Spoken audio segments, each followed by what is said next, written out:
किस पर चर्चा चल रही थी? बात चल रही थी किसकी?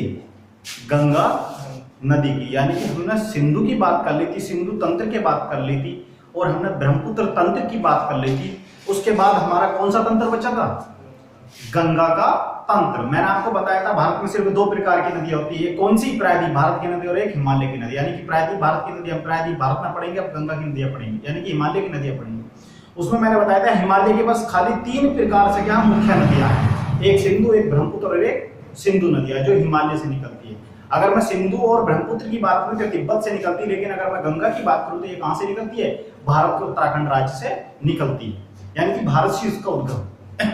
तो सबसे पहले हमने क्या है, सिंधु के बारे में चर्चा कर ली थी, ब्रह्मपुत्र के बारे में चर्चा कर ली थी। उसके बाद हमारा कौन सा तंत्र बचा है?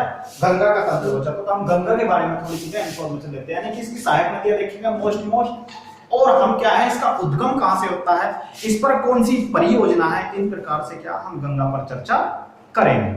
तो सबसे पहले हम क्या है, गंगा का उद्गम देखते हैं। ठीक है, अगर हम गंगा नदी की बात करें तो गंगा नदी का उद्गम ये जो है आपका उत्तरकाशी आपका क्या है, एक जिला है। कहां पर पड़ता है? उत्तराखंड राज्य में पड़ता है। उत्तरकाशी जिले के गौमुख स्थान, एक गौमुख स्थान है, वहां से क्या है, गंगोत्री क्या है, ग्लेशियर। क्या है? गंगोत्री ग्लेशियर है, वहां से क्या है, इसका उद्गम होता है। किसका? गंगा नदी। गंगा नदी का वहां से क्या है, उद्गम होता है। ठीक है, हमें बस क्या है, इतनी चीज पहले हमें ये चीज समझ ली। ठीक है, उसके बाद एक नदी और आपकी कौन सी? अलकनंदा नदी है। कौन सी? अलकनंदा नदी है। अलकनंदा का जो उद्गम होता है वो होता है आपका कहां से? एक जगह आपने पढ़ी होगी, बद्रीनाथ। क्या है? बद्रीनाथ जगह। ठीक है, बद्रीनाथ के पास ये ग्लेशियर आपका संतोपत हिमानी ग्लेशियर। संतोपत हिमानी ग्लेशियर, संतोपत हिमानी ग्लेशियर क्या है, एक ग्लेशियर है। यहां से क्या आपने नाम सुना होगा अलकनंदा। अलकनंदा का उद्गम कहां से होता है? संतोपत हिमानी से। ठीक है, अब जो हमारी गंगा नदी है ये आपकी सीधी कहां? देवप्रयाग में आती है। कहां आती है? देवप्रयाग में आती है। इधर से आपकी अलकनंदा जाती है, कहां पर? देवप्रयाग में। मेरा कहने का मतलब ये है कि आपकी कौन सी? अलकनंदा और कौन सी? गंगा, ये आपकी कहां पर आकर मिलती हैं? देवप्रयाग में। कहां पर? देवप्रयाग। अब देखो, सबसे पहले हमने गंगा नदी तो पढ़ ली, लेकिन यहां पर इसको गंगा नदी नहीं कहा जाता, यहां पर इसको क्या कहा जाता? भागीरथी कहा जाता। क्या कहा जाता है इसको? यहां पर इसको यहां पर भागीरथी के नाम से जाना जाता है। भागीरथी, भागीरथी के नाम से जाना जाता है। ठीक है, उसके बाद जो आपकी संतोपत हिमानी से निकलती है, ये कौन सी है? अलकनंदा। कौन सी नदी है? अलकनंदा नदी। इतनी चीज ध्यान रखा। अब देखो यहां भागीरथी और अलकनंदा का संगम कहां होता है? देवप्रयाग में होता है। और देवप्रयाग में का संगम होने के बाद ये किस नाम से जानी जाती है? फिर गंगा के नाम से जानी जाती है। किस नाम से? गंगा के नाम से जानी जाती है। इतना ध्यान रखिए। इसके बाद यहाँ पर आपका क्या आ गया? ऋषिकेश आ गया। हम ऋषिकेश क्या है, हमने प्रस्थान कर लिया, ऋषिकेश तक आ गए। अब हम थोड़े से क्या बैक करेंगे। बैक का मतलब मेरा ये है, हम ये देखते हैं कि हमने भागीरथी नदी का उद्गम तो कर दिया, कहीं इसकी कोई सहायक नदी तो नहीं है, कोई इससे कोई दाएं सहायक नदी तो नहीं है, इसका कोई बांध तो नहीं है। हमें यही चीज भी तो पढ़नी पड़ेगी, और हमें ये पढ़ना पड़ेगा जो हमारी अलकनंदा है उसकी कोई सहायक नदी नहीं है, ये भी तो पढ़नी पड़ेगी। तो सबसे पहले हम क्या है, हम देखते हैं भागीरथी नदी को। तो मैंने आपको बताया था भागीरथी नदी की क्या है, एक सहायक नदी है। भागीरथी नदी की क्या है, एक सहायक नदी है, जिसका नाम क्या है? भेलांगाना। क्या है? भेलांगाना। ये आपकी क्या है? भेलांगाना नदी। भेलांगाना नदी। आपने नाम सुना होगा टिहरी बांध, जो आपका भागीरथी नदी पर पड़ता है। कौन सा? टिहरी बांध परियोजना भी नाम सुना होगा यार, टिहरी बांध। ठीक है, तो टिहरी बांध जो परियोजना है आपकी, वो किस नदी पर है? ये आपकी भागीरथी नदी पर है। कहां पर? भागीरथी नदी पर। अब आप मेरे से एक बात बताओ, अगर आप कोई परियोजना बना रहे हो या कहीं आप बिजली का उत्पादन करोगे, तो बिजली का उत्पादन सबसे पहले करने से पहले आपको पानी का, जल का एकत्र करना पड़ेगा। जब जल एकत्रित करना पड़ेगा तो उस जल को क्या है, कुछ लोग किसी कोई झील कह देता है, जैसे कि आपने क्या है गोविंद पल्लम बंध क्या है, आपने झील का नाम सुना होगा सतलज नदी पर, ठीक है। इसी प्रकार जो भागीरथी नदी है, इस पर जो आपका तिहारी बांध है, ये जो आपका जल है इसको किस नाम से जाना जाता है, ये आपका क्या है तिहारी बांध है, तिहारी बांध परियोजना। जो तिहारी परियोजना पर जो जल है एकत्र, इसको किस नाम से जाना जाता है, इसको कहते हैं हम स्वामी राम तीर्थ, स्वामी राम तीर्थ के नाम से जाना जाता है। स्वामी राम तीर्थ के नाम से क्या है, इस जल को यानी कि जो पीछे इसके बनी हुई झील है उसको क्या कहते हैं, स्वामी राम तीर्थ झील के नाम से जाना जाता है। ये तो हो गई हमारी भागीरथी। अब बात करते हैं हम किसकी, अलकनंदा की। आपने अलकनंदा क्या है, कोई मूवी में भी आपने क्या देखा होगा अलकनंदा, आपने इस वगैरह के नाम क्या सुने होंगे। तो सबसे पहले क्या अलकनंदा की आपने बद्रीनाथ के बाद एक नाम और सुना होगा केदारनाथ। आपको एक घटना याद होगी, आपको 16 जून सन 2013 को क्या होगी थी, केदारनाथ में एक बहुत बड़ी प्रलय आ गई थी, यानी कि वहां पर जो क्या थी, जो वहां पर वर्षा थी, जो आपकी लॉन्ग टर्म वाली वर्षा थी, वो किस्मों की थी 100 टन में वर्षा हो गई थी, जिसके कारण वहां पर क्या आ गई थी, आपकी प्रलय आ गई थी। तो मेरा कहने का मतलब ये है, ये क्या है आपका यहाँ पर, ये है आपका क्या, ये आपका केदारनाथ, क्या है आपका ये केदारनाथ, ये आपका क्या है केदारनाथ, ठीक है। ये आपका केदारनाथ हुआ, और केदारनाथ से एक नदी का उद्गम होता है जिसका नाम क्या है, क्या नाम है बताओ, इसका नाम है केदारनाथ से एक मंदाकिनी नदी। कौन सी, मंदाकिनी। मंदाकिनी नदी का केदारनाथ की पहाड़ी से यानी कि केदारनाथ से समथिंग क्या मंदाकिनी नदी का उद्गम होता है, ठीक है। उसके बाद आपने सुना होगा एक नदी का नाम, और कौन सी, धौली गंगा का नाम। यहाँ पर एक क्या आपकी विष्णु गंगा है, आपकी ये कौन सी नदी है, धौली गंगा। कौन सी है, धौली गंगा। आपने क्या है, धौली गंगा हो गई, जो अलकनंदा से जाकर क्या है मिलती है। अब देखना ये है, ये मिलती कहां पर जाकर है, तो आपकी जो धौली गंगा यानी कि विष्णु गंगा और धौली गंगा है, ये आपकी कहां पर मिलती है, अलकनंदा से विष्णु प्रयाग में मिलती है। तो यहां पर कौन सी क्या है, कहां पर संगम होता है इनका, विष्णु प्रयाग, विष्णु प्रयाग, विष्णु प्रयाग में क्या है इनका संगम होता है। इतनी चीज कंफर्म हो। उसके बाद आपने एक नदी का नाम सुना होगा, क्या नाम है उसका, उसका नाम आपने सुना होगा पिंडारी नदी। क्या है, पिंडारी नदी। पिंडारी आपने क्या है, ये जो आपकी नंदा देवी से निकलती है, नंदा देवी से निकलती है आपकी पिंडारी नदी, और आपकी कहां पर, कर्णप्रयाग पर जाकर किससे, अलकनंदा से मिल जाती है। कहां पर, कर्णप्रयाग। मैपिंग करते चलना, ठीक है, मैपिंग करते चलना, ठीक है। उसके बाद आपकी केदारनाथ से कौन सी निकलती, मंदाकिनी निकलती, और जो मंदाकिनी है ये तो अलकनंदा की सहायक नदी है। जब अलकनंदा की सहायक नदी, तो फिर ये कहां पर मिलती है इससे, तो ये मिलती है आपकी कहां पर, रुद्रप्रयाग में। कहां पर, रुद्रप्रयाग। अब यही क्वेश्चन बनता बस यहां से क्या है, बस यही क्वेश्चन बनेगा आपका कि जो आपकी क्या है, जो पिंडारी नदी है आपकी, जो आपकी क्या है पिंडारी नदी है, जो आपकी पिंडारी नदी है, वो अलकनंदा से कहां पर मिलती है, यानी कि अलकनंदा और पिंडारी नदी का जहां पर संगम होता है उसको किस नाम से जाना जाता है, कर्णप्रयाग। मंदाकिनी और अलकनंदा रुद्रप्रयाग में, और धौली गंगा यानी कि विष्णु गंगा और अलकनंदा कहां पर, विष्णुप्रयाग में, और आपकी भागीरथी और अलकनंदा कहां पर, देवप्रयाग में। और जो स्वामी राम तीर्थ तिहारी बांध परियोजना है, यहां पर भी एक प्रयाग पड़ता जिसका नाम क्या है आपका, गणेश प्रयाग। क्या नाम है, गणेश प्रयाग। इतनी बात क्लियर भाई, इतनी बात समझ पाई। अब उसके बाद क्या, हम थोड़े से आगे चलते हैं, इसके बाद हम थोड़े से आगे चलते हैं, यानी कि हम ऋषिकेश में आए थे, हम कहां पर जाना चाहते हैं, हरिद्वार में जाना चाहते हैं।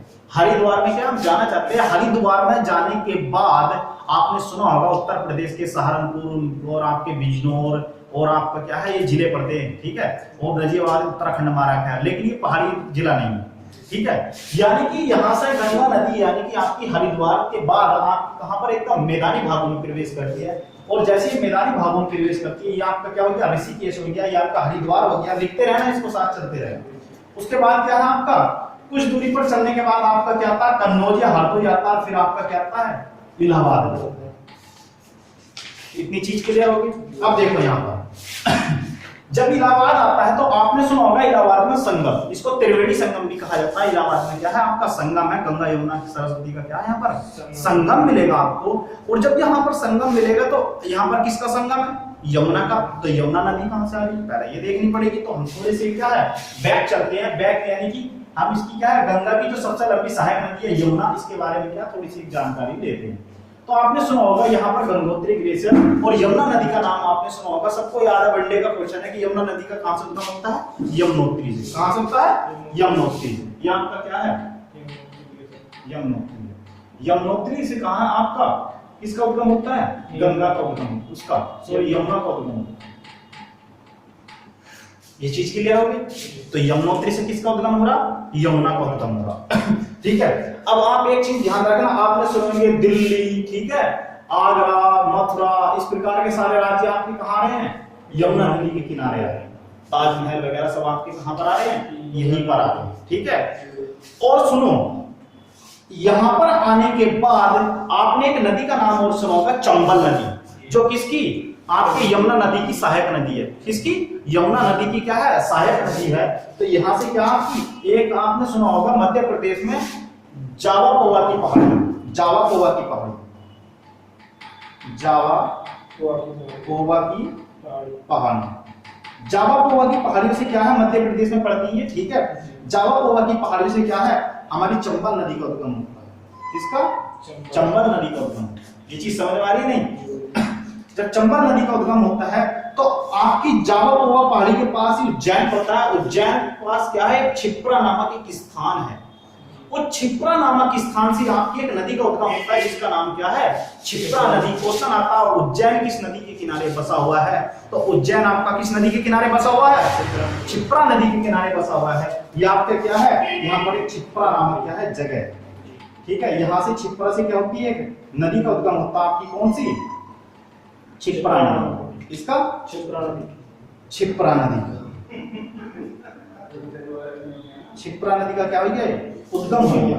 आपको जब मैंने क्या है, आपको जब मैंने पर्वत श्रेणियां पढ़ाई थी तो मैंने आपको राजस्थान में एक पर्वत श्रेणी पढ़ाई थी, क्या है, अरावली पर्वत श्रेणी मैंने बताई थी। अरावली एक पर्वत श्रेणी, उसका सर्वोच्च शिखर क्या है, गुरु शिखर है। दूसरा सर्वोच्च शिखर कुंभलगढ़ है। इसकी 650 से 550 मिलियन वर्ष इसकी क्या है, आयु है। एक अवशिष्ट पर्वत है और कहां से, पालमपुर से कहां तक, दिल्ली तक, रिच तक क्या है, ये फैला पड़ा है। और बाकी आपको क्या है, जितने भी पर्वत मिलेंगे वो कैसे मिलेंगे, पश्चिम से पूर्व की ओर मिलेंगे। लेकिन ये क्या है आपका उत्तर, दक्षिण से कहां है, उत्तर की ओर है। आपको बस यही चीज देखनी थी, मैंने आपको बता दिया था। यहाँ पर क्या है, उज्जैनियों में एक दिलवाड़ा मंदिर भी मैंने आपको क्या है बहुत इंफॉर्मेशन में यहाँ पर पढ़ाया था।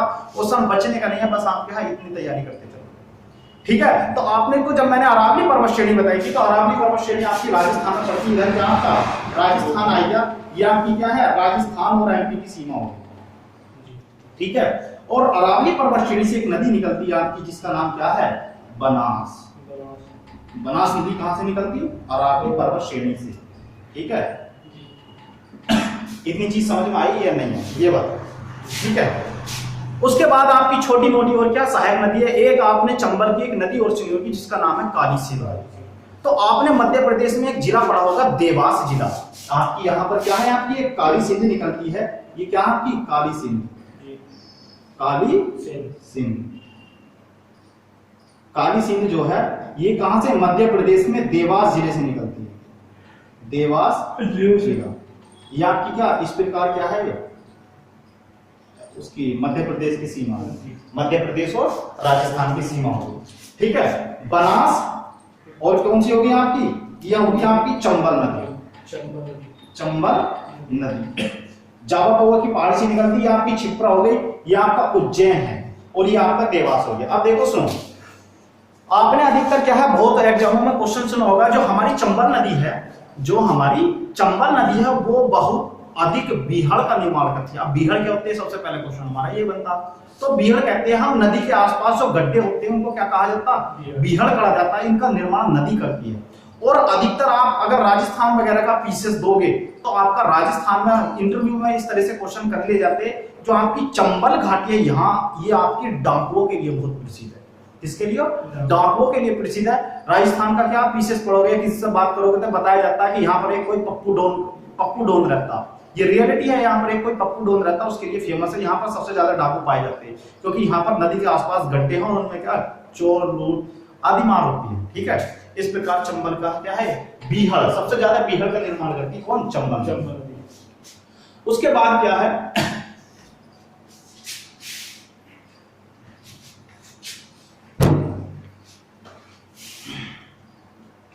उसके बाद कुछ दूरी बाद आपकी यमुना नदी की एक सहायक नदी और है बेतवा।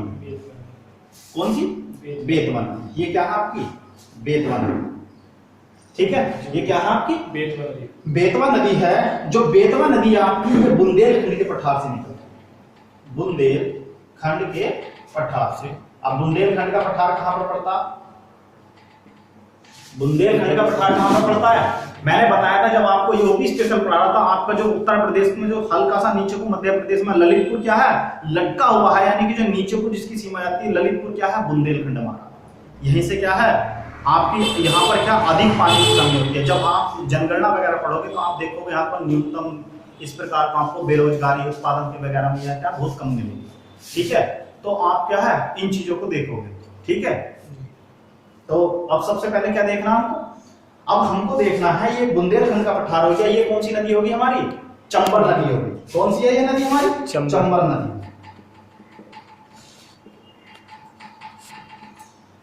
एक चीज का ध्यान और रखना, बुंदेलखंड के पठार की सर्वाधिक लंबी नदी कौन सी है? चंबल नदी है। कौन सी नदी है? चंबल नदी है। उसके बाद ये आपकी चंबल नदी होगी, फिर आपकी एक नदी और आती है आपकी कौन सी?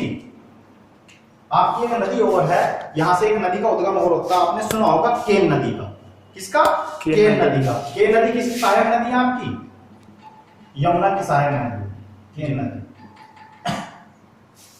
ठीक है, केन किसकी सहायक नदी है? यमुना की सहायक नदी है।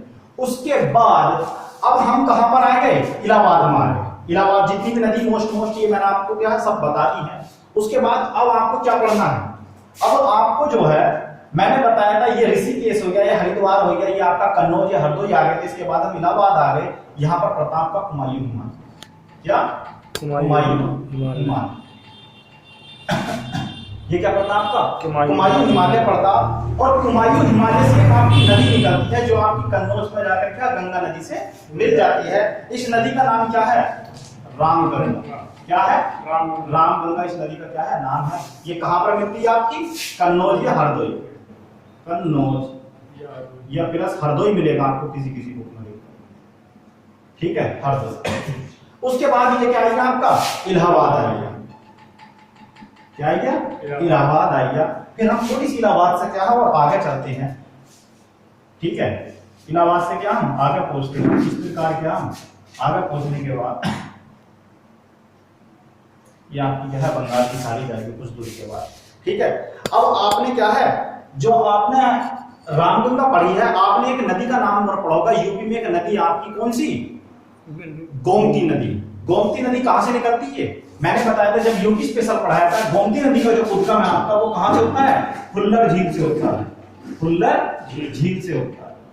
अब ये फुल्लर झील कहां पर पड़ती है आपकी? तो मैंने आपको बताया था ये कहां पर पड़ती है आपकी? पीलीभीत। कहां पर? पीलीभीत। पीलीभीत से क्या फुल्लर झील का उद्गम होता है। कहां पर जाकर मिलती है आपके? आपका लखनऊ कहां है? इसी नदी के किनारे बसा हुआ। और गाजीपुर आपके किनारे जाकर गाजीपुर किससे मिल जाती है? किससे मिलती है? गंगा नदी से मिल जाती है। लखनऊ इसी नदी के किनारे बसा हुआ। किसके? फुल्लर झील। फुल्लर वो उसके गोमती नदी के किनारे बसा हुआ। किसके? गोमती नदी के किनारे बसा हुआ। अब देखो ये तो हमारी छोटी मोटी इंफॉर्मेशन होगी, इसको हम लेते चल रहे हैं। इसको तो सब लोग जानते हैं जितने भी कंपटीशन की तैयारी कर रहे हैं। ठीक है, अब हमें क्या देखना है कि गाजीपुर के बाद कौन सी नदी आती है आपकी? आपने नाम सुना होगा एक शारदा या घाघरा नदी।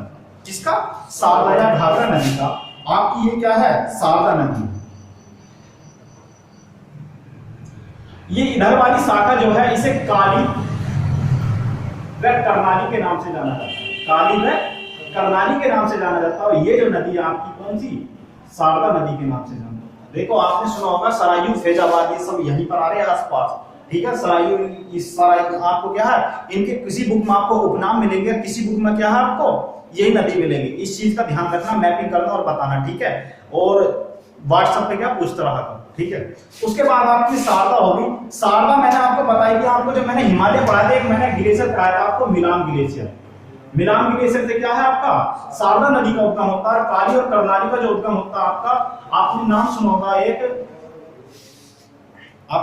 होगा एक पर्वत है आपका, यहाँ पर तिब्बत में एक पर्वत पड़ता है आपका, क्या नाम है, गुरला पर्वत। क्या नाम है उसका, गुरला पर्वत। गुरला पर्वत से क्या है इसका उद्गम होता है, ठीक है। और इन दोनों के मिलने से आपने सुना होगा बहरम घाट।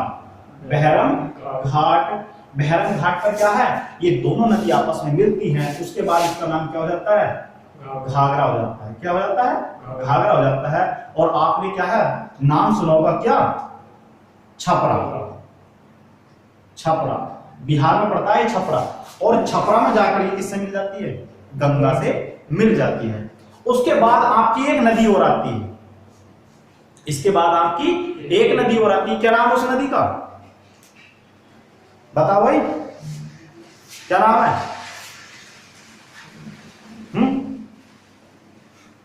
सब भूल गए हैं, ये भी तो रिवीजन करा था आपने। नाम सुनोगे गंडक नदी।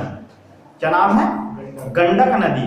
गंडक नदी का जो उद्गम होता है मैंने आपको बताया था, ये क्या आपकी धौलाधर पर्वत श्रेणी है, और ये क्या आपका माउंट एवरेस्ट है। कुछ बर्फ इसकी पिघलती है, कुछ इसकी पिघलती है, इन दोनों के मिलने से क्या है आपकी गंडक नदी का उद्गम होता है। और जो गंडक नदी है आपकी गंगा नदी से कहां पर मिलती है, सोनपुर। कहां पर, सोनपुर में मिलती है। ये कौन सी नदी है आपकी, गंडक नदी। कौन सी, गंडक नदी। अब देखो गंडक नदी के बाद आपकी एक नदी और आती है, कौन सी, आपने नाम सुना होगा बूढ़ी गंडक। कौन सी, बूढ़ी गंडक। ये आपकी बूढ़ी गंडक हो गई, ये आपका चंपारण जिला हो गया, चंपारण जिला हो गया। चंपारण जिला से क्या बूढ़ी गंडक का क्या उद्गम होता है, ये आपकी बूढ़ी गंडक हो गई। उसके बाद आपकी कुछ दूरी पर चलने के बाद एक नदी और आती है आपकी, कौन सी, कोसी नदी। कोसी नदी का जो उद्गम होता है आपका कहां से होता है, कोसी नदी का उद्गम जो होता है ये भी कहां से होता है, ये बिहार का पहले क्या अभिशाप कहलाती थी। बिहार का क्या था, ये अभिशाप था, लेकिन अब क्या हुई है, वरदान सिद्ध हुई है, ठीक है। इस पर क्या है कुछ परियोजनाएं बना दी गई हैं। अब ये क्या है आपकी जो ये कोसी नदी है, ये क्या आपकी कोसी नदी है, ठीक है। देख रहे हैं इसका उद्गम कहां से होता है। उसके बाद आपकी एक नदी और आती है महानंदा। कौन सी, महानंदा। कुछ दूरी पर चलने के बाद आपकी एक नदी और निकलती है महानंदा। महानंदा का तो उद्गम पड़ेगा आपको, महानंदा का उद्गम मिलेगा आपकी दार्जिलिंग की पहाड़ियों से। अब दार्जिलिंग कहां पड़ता है कोई बताएगा, दार्जिलिंग पड़ता है आपका सिक्किम के नीचे, लेकिन पश्चिम बंगाल राज्य का क्या है एक जिला होता है, ठीक है। तो ये दार्जिलिंग आपका जिला तो खैर नहीं कह सकते, लेकिन देख लेना हो सके कोई जिला हो, ठीक है। तो दार्जिलिंग क्या है, ये आपका दार्जिलिंग पश्चिम बंगाल में पड़ता है, सिक्किम के नीचे। और महानंदा का उद्गम कहां से होता है, यहीं से होता है। अब ये क्या है, यहां पर मिल जाती है। उसके बाद आपने एक नदी और सुनी होगी, सोन नदी। जो सोन नदी है आपकी वो कहां पर, सोन नदी आपका अमरकंटक, जब मैंने पढ़ाया था विंध्याचल या सतपुड़ा रेंज पढ़ाई थी मैंने, उसमें पढ़ाई थी आपको अमरकंटक पर्वत श्रेणी। उसमें अमरकंटक में मैंने उसमें बताया था आपसे कि अमरकंटक से क्या एक नदी का उद्गम होता है, यहीं से नर्मदा का होता है आसपास से, और यहीं से क्या सोन नदी का उद्गम होता है, ठीक है। ये आपकी क्या हो गई, सोन नदी हो गई। कौन सी, सोन नदी। सोन नदी का उद्गम कहां से होता है, अमरकंटक से। अमरकंटक से किसका उद्गम होगा, सोन नदी का उद्गम होता। उसके बाद आपने एक नाम सुना होगा परियोजना का, फरक्का परियोजना, यानी कि फरक्का बांध। क्या नाम सुनोगा, फरक्का बांध। टाइपिंग वहां पर बैठ कर बनाओ ना इसको, ठीक है, उसको बना लो। क्या है, आपने नाम सुनोगे फरक्का बांध। ये क्या आपका फरक्का बांध है, कुछ दूरी पर चलने के बाद क्या है आपका फरक्का बांध आ जाता है। इसका क्या नाम है, फरक्का बांध। अब देखो यहाँ पर थोड़ा सा एक समझ लो थोड़ा से। जब आपकी फरक्का बांध पर यहाँ पर गंगा नदी आती है, ये दो धाराओं में विभाजित हो जाती है। आपकी एक धारा चली जाती है बांग्लादेश में, और एक आ जाती है आपकी पश्चिम बंगाल में। एक कहां पर चली जाती है, बांग्लादेश में, और एक कहां पर जाती है आपकी पश्चिम बंगाल में। जो आपकी बांग्लादेश में जाती है उसको हम पद्मा के नाम से जानते हैं। क्वेश्चन आता गंगा नदी को बांग्लादेश में किस नाम से जाना जाता है? किस नाम से? पद्मा के नाम से जाना जाता है। और आपकी जो पश्चिम बंगाल में चली जाती है इसको कहते हैं हुगली नदी। क्या कहते हैं? हुगली नदी। अब देखो थोड़े से डिटेल में समझने वाली बात क्या है और है। हुगली नदी पर सबसे पहले यहां से एक नदी आती है समथिंग आपकी ये पड़ेगी बिहार या पश्चिम बंगाल से आती है। आपने नाम सुना होगा बाड़ापाट की पहाड़ी। बाड़ापाट की पहाड़ियों से क्या है? नदी आती है। अब एक नदी यहां से निकलती है जिसका नाम है अजय नदी। क्या है? अजय नदी बाड़ापाट की पहाड़ियों से। उसके बाद कुछ दूरी पर चलने के बाद आपका यहाँ पर छोटा नागपुर आ जाएगा। छोटा नागपुर आ जाएगा। छोटा नागपुर से आपकी एक नदी निकलती है जिसका नाम क्या है? दामोदर नदी। क्या नाम है? दामोदर नदी। ये आपकी क्या है? दामोदर नदी। और दामोदर नदी किससे मिल जाती है? आपकी हुगली नदी से मिल जाती है। हुगली नदी से। ये कौन सी है आपकी? हुगली दामोदर नदी। अब देखो थोड़ी सी एक इंफॉर्मेशन और समझो, थोड़ी सी एक जानकारी और लो। ये दामोदर नदी होगी। उसके बाद जो हुगली नदी है आपकी ये कहां पर चली जाती है? बंगाल की खाड़ी में चली जाती है। आपने नाम सुना होगा कोलकाता किस नदी के किनारे बसा हुआ है? हुगली नदी के किनारे बसा हुआ है। जैसे आपकी हुगली नदी बंगाल की खाड़ी में गिरती है तो वहां पर द्वीप है गंगा सागर द्वीप। जब मैंने आपको शुरू में वर्ल्ड यानी कि इंडियन ज्योग्राफी पढ़ाई थी मैंने उसमें एक एक द्वीप के बारे में बताया था। मैंने सालसेट द्वीप, आलियावेट द्वीप, ठीक है, गंगा सागर द्वीप, न्यू मोरे द्वीप, अंडमान निकोबार, लक्षद्वीप, सबके बारे में क्या मैंने आपके बारे चर्चा करी थी। अब देखो यहाँ पर जैसी हुगली नदी बंगाल की खाड़ी में गिरती है तो इसके मुहाने पर एक द्वीप है जिसका क्या नाम है? गंगा सागर द्वीप। तो गंगा सागर द्वीप किस नदी के मुहाने पर? किस नदी के मुहाने पर है? हुगली नदी के मुहाने पर है। किस नदी के? हुगली नदी। अब देखो थोड़ा सा टॉपिक समझ। मैंने जब आपको ब्रह्मपुत्र नदी पढ़ाई थी उसमें मैंने बताया था जो ब्रह्मपुत्र नदी है, कनेक्ट कर रहा हूं मैं गंगा सागर यानी कि पूरे भारत को कनेक्ट करूंगा यहां से बांग्लादेश में। जब मैंने आपको क्या है ब्रह्मपुत्र नदी पढ़ाई थी उसमें मैंने आपको बताया था ब्रह्मपुत्र नदी का उद्गम मानसरोवर यानी कि तिब्बत में मानसरोवर झील के पास चोमा युगडुंगे ग्लेशियर है, वहां से क्या ब्रह्मपुत्र नदी का उद्गम होता है। वहां पर जो आपका क्या है चोमा युगडुंग ग्लेशियर है, उस ग्लेशियर के पिघलने से दो झील का निर्माण होता है। एक है मानसरोवर झील, एक है राकसताल झील। राकसताल झील से मैंने बताया था आपको किस नदी का उद्गम होगा? सतलज नदी का उद्गम होगा। राकसताल और मानसरोवर से सिंधु और किसका होगा? ब्रह्मपुत्र का होगा। ब्रह्मपुत्र का यहां से उद्गम है। ब्रह्मपुत्र से उद्गम होने के बाद ब्रह्मपुत्र को यहाँ पर तिब्बत में सांग को, जांग को या यरलुंग के नाम से क्या है जाना जाता है। उसके बाद हम थोड़ी सी और आगे चलते हैं। जैसे अरुणाचल प्रदेश में यंगयाब दर्रे से भारत में प्रवेश करती, भारत के एक राज्य अरुणाचल में प्रवेश करती, इसका एकदम नाम क्या हो जाता? दिहांग नाम हो जाता। फिर इसमें क्या है? इसमें से आपकी बाएं शाखा से, कहां से? बाएं शाखा से, बाएं शाखा से, हाँ बाएं शाखा से आपकी कौन सी? एक लोहित और एक दिबांग नदी दो आकर मिलती है। लोहित और दिबांग के मिलने से आपके एक माजुली द्वीप का निर्माण होता है जो भारत का नहीं विश्व का सबसे बड़ा क्या है? नदी द्वीप है। उसके बाद इसका फिर नाम, इन दोनों नदियों के मिलने के बाद इसका नाम क्या हो जाता है? ब्रह्मपुत्र पड़ जाता है। क्या हो जाता है? ब्रह्मपुत्र हो जाता है। और माजुली द्वीप से कुछ दूरी पर चलने के बाद भारत का एक सबसे छोटा द्वीप जो नदी द्वीप है वो भी ब्रह्मपुत्र नदी पर है जिसका नाम है उमानंदा द्वीप। क्या नाम है? उमानंदा द्वीप। थोड़ी दूर पर चलने के बाद इसमें क्या है आपकी ऊपर से यानी कि तिब्बत की तरफ से कुछ नदी आने लगती है, यानी कि आपका भूटान की साइड से क्या आपकी नदी आने लगती है। जैसे क्या है आपकी आपको सुब्रह्मण्यश्री, पुथामरी, भरेली, संकोस, मानस, ये मैंने आपको नदी क्या है सारी मोटी बड़े इंफॉर्मेशन में सब पढ़ाई। उसके बाद नीचे से आपकी मेघालय, गारो, खासी जयंती से यहाँ से कुछ नदी जाती है। जैसे कि आपकी क्या एक नदी बताई थी आपको मैंने धनसिरी, और एक बताई थी मैंने कौन सी? कपिली नदी बताई थी।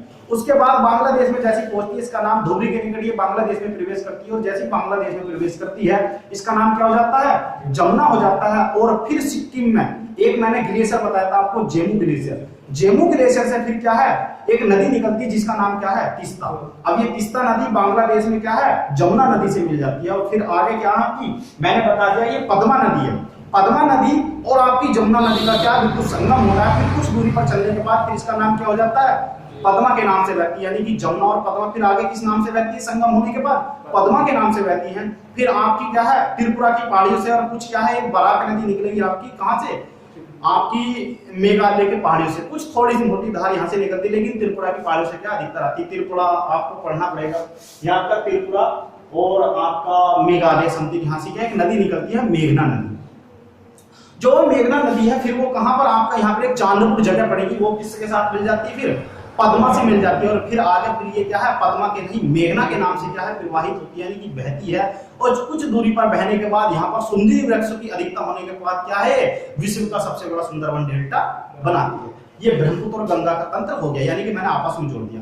अब इसको अगर मैं सिंधु से भी कनेक्ट करूं तो मैंने बताया था सिंधु नदी का उद्गम कहां से होता है, सिंधु नदी का उद्गम कहां से होता है, मैंने आपको बताया था ये भी कहां से होता है, मानसरोवर झील के पास से होता है, यानी कि मानसरोवर झील से होता है। सिंधु नदी क्या है, ये भारत में जैसी जाती है, यानी कि आपके मिलेंगे जास्कर और लद्दाख पर्वत श्रेणियों के बीच में क्या है इसका ये प्रवाहित होती है।